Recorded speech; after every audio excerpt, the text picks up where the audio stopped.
What's up, Predator fans? It's the Emerald Enthusiast back with another action figure review. This time I'll be looking at the Hiya Toys Predator's figure of the Berserker Predator. Let's have a look at the packaging now. On the front of the box we see the movie title Predators, and this is designated for ages 15 and older. This has small parts. You certainly wouldn't want to give this to a child. It says Predators on the top and the bottom. Also on the side, we see the movie title and the Hiya Toys logo. On the back, there's some company information, some product shots, and a promotional shot of the Super Predators. The figure and accessories are visible through the front window. The dark packaging and the earth tones used to recreate the Berserker Predator make this figure somewhat difficult to see mint in package, so if you're displaying it this way, you'll want to put it into a brightly lit corner of your display room. And now let's bust open this package and see what's inside.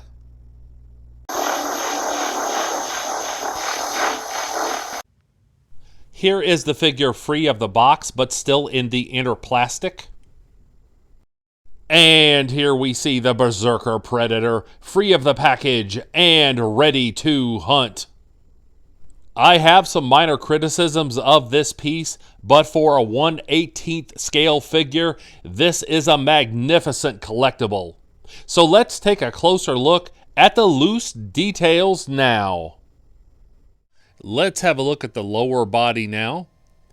And the feet and ankles are all one piece. Some collectors may not like that. I don't mind that too much. It means that the ankle joints won't loosen up over time. You do have some separate pieces here on the calf muscles. The texture of the skin is very realistic, as is the paint detail. You can see all of that here on the legs. The quads and hamstrings feel scaly, and I really appreciate that. And the loincloth is a separate piece, so there is some movement there. Now let's have a look at the torso, and this area is excellent. The skin has been sculpted to be very rough. It's very lifelike, almost like a crocodile skin. Of course, the upper torso armor is a separate piece, and that includes the plasma caster, which does have some articulation. And as you can see here, the material is pliable enough to allow for a greater range of motion from the arms. Now let's have a look at the arms, and these have also been executed very well. The coloring of the skin stays consistent throughout the figure. This forearm gauntlet that features the blade, this is a separate piece. You can see it moving here, and later on I will remove that. The blade on my figure is a little misshapen by the packaging, so that might be something I'll need to fix eventually, but overall I'm very happy with the look of these arms.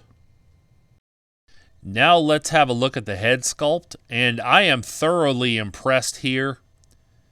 You can see the pred locks back here. These are very pliable. I think these are rubber, so you can move these out of the way when you are articulating this part of the figure. But there's excellent paint detail on these. You can see all of the sculpting down here on this jawbone. My only criticism is that the eyes don't look like lenses the way that they should for screen accuracy, but overall Hiya Toys did an excellent job here. Now let's have a look at the articulation, and the feet swivel from side to side, as you can see demonstrated here. There are double jointed knees, so you can certainly get the figure into a good running pose. The quadriceps feel very limited. I can only get them to move forward from the hips this far. Some of this may be due to the age of the figure, I'm not sure. I can get the legs to articulate out to the sides this much, and the figure does step back somewhat, so I'm thankful for that. That helps with posing options. The waist pivots from side to side, And there is an upper torso swivel, as you can see. The wrists rotate, and there is articulation at the elbows. I really wish that we would have gotten bicep swiveling on this figure. That really would have been helpful since the shoulder articulation is so limited. You can only raise the arms up from the sides this much. This area definitely could have used improvement. In terms of the head sculpt, the head moves easily from side to side. He can look up, he can look down, and there is a considerable amount of head tilting. It feels like this head is on a ball joint, so I am very appreciative of that. But overall, the articulation on this figure is certainly a mixed bag. Let's have a look at accessories now. And the figure comes with this peg stand. I really like the texturing on this. And it comes with these clips underneath, and that will allow you to clip this stand to the other stands from the other Predator figures. And the figure comes with this bloody partial skull and spinal column. This is very gory and very eye-catching. So I ran into an issue with the alternate set of hands.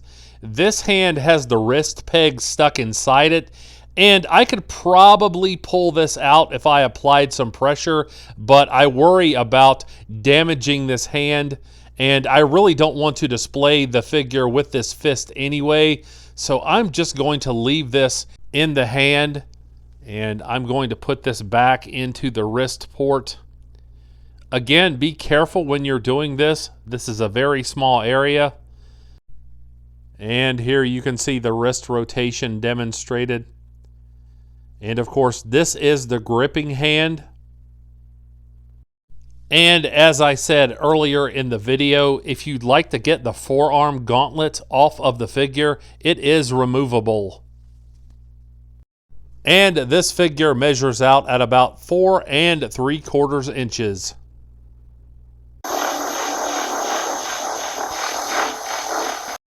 Like and subscribe if you enjoyed this review, and please tell all of your friends about this channel. I would certainly appreciate it. And I'll be back with more Predator content soon. But until we meet again, this has been the Emerald Enthusiast, and thanks for watching.